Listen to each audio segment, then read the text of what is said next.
Ladies and gentlemen, welcome back. If you've tuned in to Retail Denistan today, you're probably expecting another example of government absurdity. And honestly, that's exactly what we have again. It's not really something new, just a continuation of the same situation, only now things appear to be escalating. Recently, there was an interesting development involving the newly appointed United States ambassador to South Africa, Volatile II. I'll be honest, I haven't seen much coverage of this in traditional media outlets. However, the ambassador held a conference where he discussed several issues regarding South Africa. One of the key remarks he made was that the United States is losing patience with the ANC over 5 major policy concerns. These include expropriation without compensation, EWC, hate speech legislation, the classification of farm murders as a priority crime, and South Africa's non-aligned foreign policy stance. According to Volatile, South Africa is considered one of the top 10 countries of strategic importance for Donald Trump. At the moment, Trump's main focus appears to be the situation involving Iran. But what this statement suggests is that once that issue is addressed, attention may shift to other priorities, and South Africa could very well be one of them. Before continuing, I'd like to quickly remind everyone that if you haven't subscribed to the channel yet, please do so. Now let's turn to the situation in Iran. As many of you know, the country's supreme leader has reportedly died, and leadership has now passed to his son. The new leader is about 56 years old and is widely viewed as a hardline figure with strong connections to the Islamic Revolutionary Guard Corps, IRGC. Interestingly, he has never held an official public office and is known to operate mostly behind the scenes. Critics also argue that his religious credentials are questionable, suggesting he is not widely regarded as a leading Islamic scholar. Because of this, many people see the idea of a new democratic system emerging in Iran as unrealistic. In practice, it appears the power structure remains very similar, simply transferring authority within the Ayatollah's family. His rise to power has occurred during an ongoing conflict involving the United States and Israel. It's worth noting that he has not been seen publicly, and some reports even claim he may have been injured or possibly killed, although he has still been formally appointed as leader. Meanwhile, the conflict itself continues to intensify. Missile and drone strikes have been reported across the region. Iran has launched attacks targeting Israel, as well as locations in Saudi Arabia, Bahrain, Qatar, the United Arab Emirates, and other areas. Recently, Turkey has also reported attempted missile strikes. Turkey's situation is particularly significant because it is a NATO member.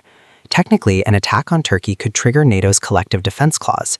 However, despite at least 2 incidents of missiles being fired toward Turkish territory, the alliance has not yet been activated. This has led some observers to question how seriously the clause is actually enforced. At the same time, Israel and the United States continue to conduct strikes against Iranian military installations, missile sites, and internal security facilities. According to Iran's ambassador to the United Nations, over 1,300 civilians have reportedly been killed and thousands injured as a result of these attacks. Meanwhile, the Pentagon has confirmed that at least 7 U.S. soldiers have died from injuries connected to the conflict. Some reports suggest that a few of those deaths were not directly combat-related, but were still recorded as casualties tied to the broader operation. Some analysts believe Iran may be pursuing a strategy focused on endurance. Rather than trying to achieve a rapid military victory, the goal may be to outlast the political resolve of the United States and Israel. In other words, Iran may believe that public pressure within Western countries could eventually push governments to withdraw from the conflict. This approach relies less on military superiority and more on weakening the political will of opposing nations. Despite heavy military strikes, Iran continues launching missiles across the region. The Revolutionary Guard appears to remain firmly in control of strategic decision-making within the country. Even though parts of Iran's military infrastructure have reportedly been damaged, the command structure still seems intact. Some analysts estimate that Iran may still possess enough weapon stockpiles to continue launching attacks for several weeks.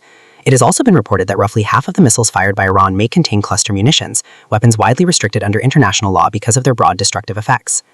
At the same time, daily life inside Iran reportedly continues. Some observers say the conflict may even be strengthening national unity rather than weakening support for the government. Whether that is accurate remains uncertain, as analysts sometimes disagree on the real situation inside the country. Iran's rising oil prices have raised concerns about global inflation and slower economic growth. For countries like South Africa, where economic growth is already extremely modest, such developments could have serious consequences. Financial markets initially reacted by moving funds into traditional safe haven assets, such as the US dollar. As a result, currencies like the South African rand weakened significantly. Stock markets have also experienced volatility as investors react to uncertainty surrounding the conflict. However, when Donald Trump suggested that the war might end soon, markets briefly rebounded and global equities stabilized. Still, Iranian officials insist they are prepared for a prolonged conflict. While Trump claims Iran's military capabilities have been severely reduced, missile strikes continue across Israel. Some analysts argue that Iran is deliberately targeting civilian areas rather than military sites. The reasoning behind this strategy is that civilian casualties could increase pressure on governments to end the conflict. Trump has also stated that any future Iranian leader would need U.S. approval to maintain power. Iranian officials quickly rejected that idea, emphasizing that leadership decisions are made internally through the country's Assembly of Experts, although real authority is widely believed to rest with the Revolutionary Guard. Another controversial development involves warnings issued to Iranians living abroad. Iranian authorities have suggested that expatriates who publicly support Israel or the United States could risk having their property confiscated in Iran. This comes after social media showed members of the Iranian diaspora celebrating the death of the Ayatollah. There are millions of Iranians living outside the country, particularly in North America and Western Europe. Turning back to South Africa, the global conflict could potentially create fuel supply problems locally. Because many domestic oil refineries have closed in recent years, the country now relies heavily on imported refined fuel. Fuel imports operate largely on a just-in-time system, meaning shipments arrive only when needed rather than being stockpiled in large quantities. This makes the country vulnerable to shipping disruptions. Industry experts warn that importers might hesitate to bring in fuel if government price controls prevent them from immediately recovering higher costs. As a result, authorities may need to increase fuel prices in advance to account for rising global costs. Meanwhile, South Africa's parliament is expected to debate the U.S. and Israeli attacks on Iran. The discussion was requested by BOSA leader Mmusi Maimene. Lawmakers will examine how the conflict could affect South African citizens, international travel, and foreign policy. Reports have also emerged of South Africans stranded in Middle Eastern airports, particularly in Dubai, because of airspace closures. Another issue being closely watched involves telecommunications company MTN. The company faces potential legal challenges related to its past business activities in Iran. Under the U.S. Anti-Terrorism Act, lawsuits could expose MTN to damages of up to $5 billion. In a worst-case scenario, the company could even face restrictions within the U.S. financial system that could affect transactions involving international payment networks such as Visa or MasterCard. MTN denies the allegations and says it will challenge the claims in court. Finally, there is at least one somewhat surprising piece of news. Some analysts have suggested that South Africa could actually be among the safer places to live if a global conflict were to break out. The reasoning is that modern warfare would likely involve cyber attacks, economic disruption, and supply chain issues rather than direct invasions. Because South Africa is geographically distant from many major conflict zones, it might face lower risks of direct military attack.